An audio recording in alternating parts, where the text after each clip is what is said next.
Welcome to the Morning Meditation Podcast with your host, missionary Joe Consford. Welcome back to the Morning Meditation, and today we're reading Revelation chapter 13. This is one of those sobering chapters in the Scriptures. It deals with power and authority and deception and allegiance, and it forces every reader to ask a simple but uncomfortable question. Who do you belong to? Let's begin. Revelations chapter 13. And I stood upon the sand of the sea, and saw a beast rise up out of the sea, having 7 heads and 10 horns, and upon his horns 10 crowns, and upon his heads the name of blasphemy. And the beast which I saw was like unto a leopard, and his feet were as the feet of a bear, and his mouth as the mouth of a lion. And the dragon gave him his power, and his seat, and great authority. And I saw one of his heads as it were wounded to death. And his deadly wound was healed, and all the world wondered after the beast.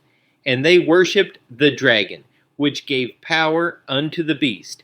And they worshipped the beast, saying, Who is like unto the beast? Who is able to make war with him? And there was given unto him a mouth, speaking great things and blasphemies. And power was given unto him to continue 42 months.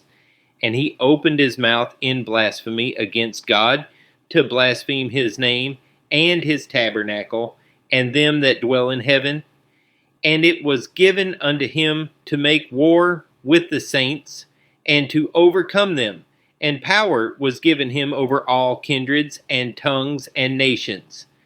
And all that dwell upon the earth shall worship him, whose names are not written in the book of life of the Lamb, slain from the foundation of the world.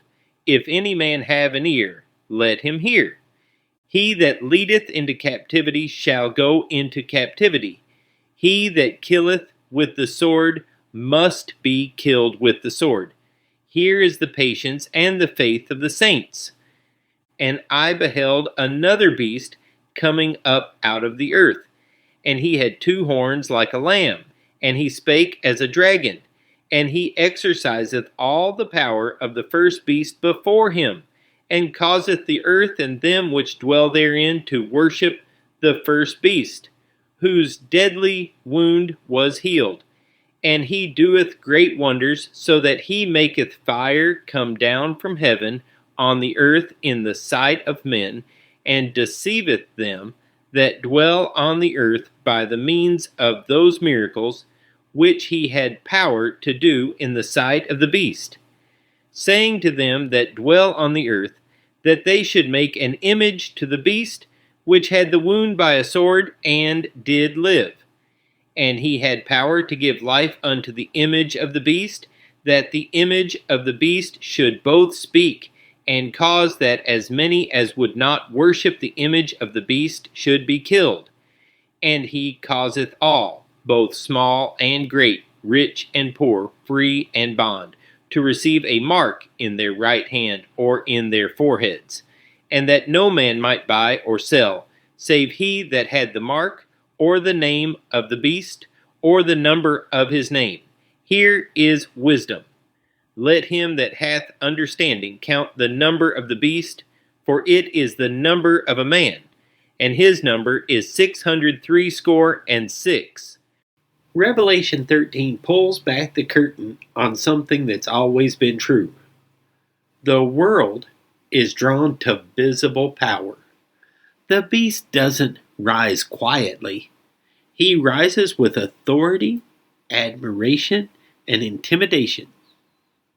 People don't follow him because he looks evil. They follow him because he looks unstoppable.